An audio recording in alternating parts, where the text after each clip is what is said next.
We all know that it's been a 4 year of Russia's Ukraine war, and there is a ceasefire deal is going on in Saudi Arabia between the Russian President Vladimir Putin and his foreign external affairs and the US and Ukraine, with in addition with the Saudi Arabia's ministers. But firstly, we have to look at the what are the consequences of Russia-Ukraine war, because it enters on the February 2022. It enters in the fourth year as a Russia-Ukraine war, and yesterday Ukraine attacks on the Moscow with a large-scale ballistic missiles. So the war is escalating more and more.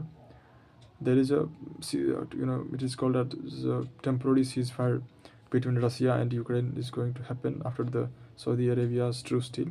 But let's look at the what are the consequences that both countries faced, and how many people have died in the brutal invasion of Russia.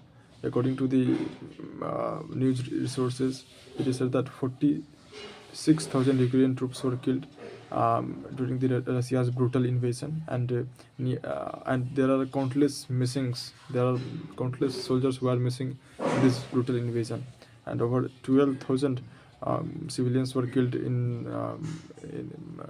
killed when Russia invaded Ukraine. This is the data of UN, so you cannot question over the data.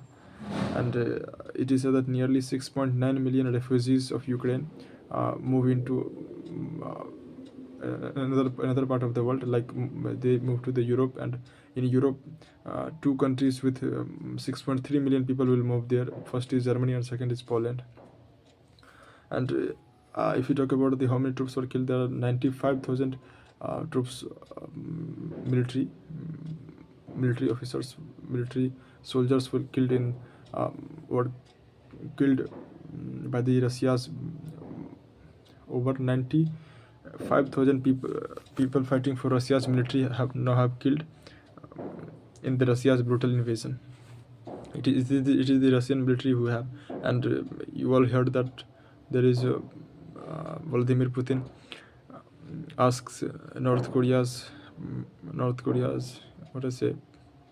President Kim Jong-un to send his militaries in order to fight for Ukraine war.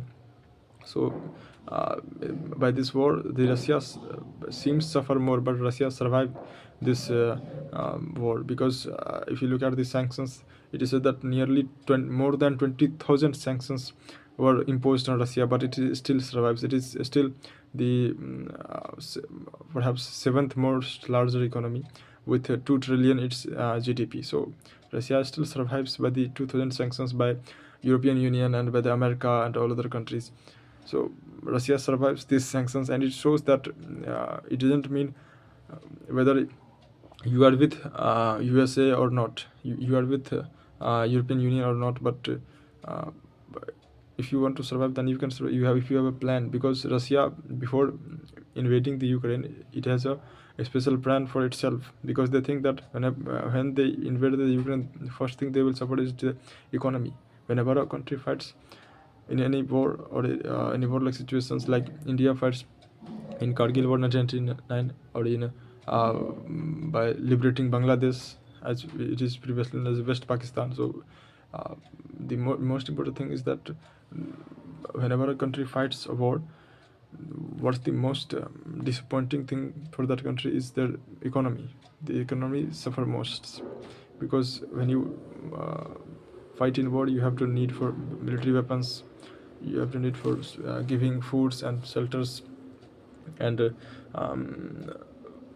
lot of things, foodstuffs to your soldiers. So it is like a challenging situation for both the countries. And if I told you there is a data of Ukrainian media which shows that nearly total cost of war since February 2022 is $320, it is said by Zelensky. It is the report of Ukrainian media, and it is said by the president of Ukraine, Volodymyr Zelensky, said that $320 billion worth of this Ukraine war. And according to World Bank, Ukraine needs nearly 486 billion to recover or establish those buildings and those areas in order to make it like before.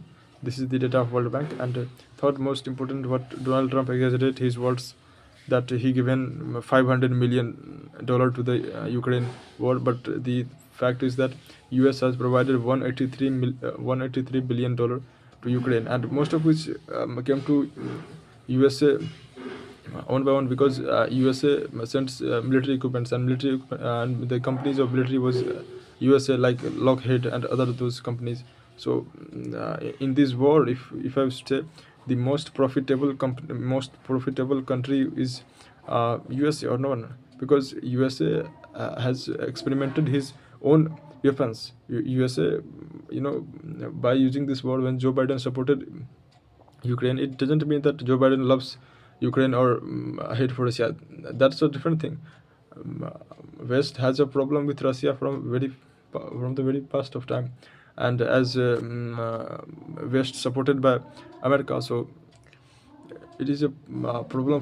Russia was a problem for West and USA from very the past of time. But the most important thing that is here, those companies who sell like fighter jet or machine guns or tanks, those companies are the companies who, who earn more and earn thousands of crores in this brutal invasion which is going on now. So the most profitable company, or the most profitable thing that is any war is a equipment company. And that's all about the what I said in the earlier, that what are the consequences of Russia-Ukraine war.